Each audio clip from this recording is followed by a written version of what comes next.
Hey everyone, it's Dave Fishy Repeat here, and welcome to my brand new podcast, Dave's Food Safety Fridays, where we go into the food safety and food science of fish and wild game in the hopes to not only keep your food safe, but also tasting great for you and your friends and family that you share it with. Now, a bit about myself. I've got an honours degree in food science and have worked in the New Zealand food safety and quality sector of food manufacturing for about the last 10 years.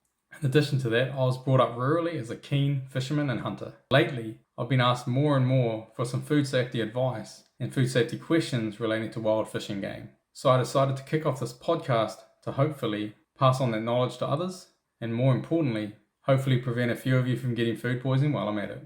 Okay, so for the first numero uno episode of this channel, we're going to be talking about the hack I like to use of soaking your wild game and your fish in milk to reduce that gaminess, reduce those strong flavors, and actually improve the texture of what you're eating. I've picked this topic first for a couple of reasons. The first being I find milk absolutely fascinating. I get a real soft on for it. And in my opinion, it's the most useful food in the world. It has so many different applications. But most importantly for this channel, because I personally soak my game and some of my more red, bloodier meats in milk to improve that flavor and actually improve the texture as well.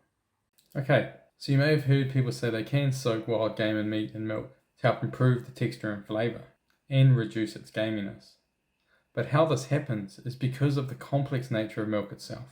So standard cow milk is around 87% water, 3.5% fat, 3.5% protein, and around 5% lactose or carbohydrates with a little bit of ash.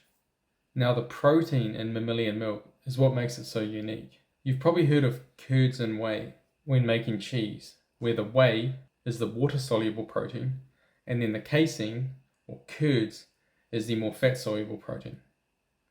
In its most simple form, the casein in milk binds to calcium phosphate to form tiny little calcium phosphate clusters, or little casein micelles. Those tiny little micelle clusters then cluster together to form a much larger casein micelle globule. So this micelle has got a hydrophobic core, meaning it's more fat soluble and doesn't like water, and then a hydrophilic external surface, meaning it likes water and is more water soluble.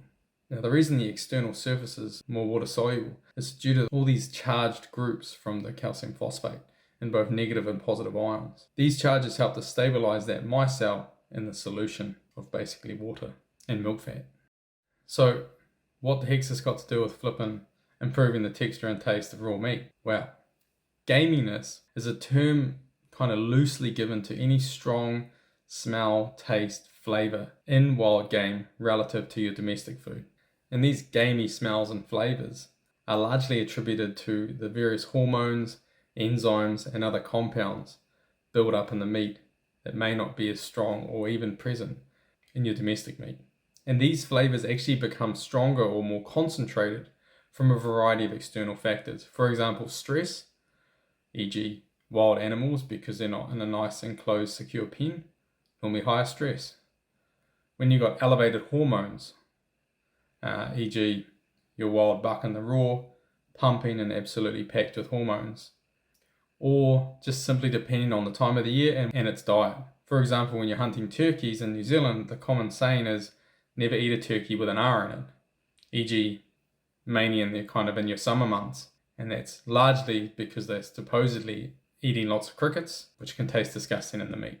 So these really strong concentrated flavors and smells in that wild game meat can either be hydrophilic or water loving, hydrophobic, fat loving, or positively or negatively charged. And that's when soaking it in milk really comes into play. Because as we already discussed, you've got your casein protein, you've also got the high level of fat in milk, especially whole milk, which can uptake a lot of those fat-soluble bad smells or flavors and compounds. And then lastly, you've actually got the natural enzymes in milk itself that can react with, again, those gamey flavors and smells and try and draw them out from the meat into the milk. So hopefully now you've got a bit of an idea of how soaking game meat in milk can improve that kind of flavor and smell.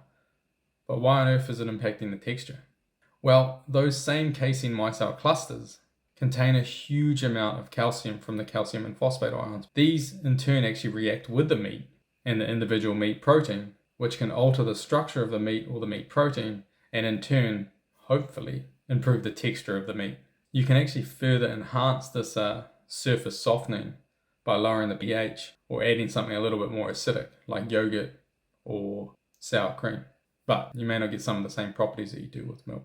So in terms of actually how to do it, as I mentioned, you've got protein from milk, you've got the fat content of milk.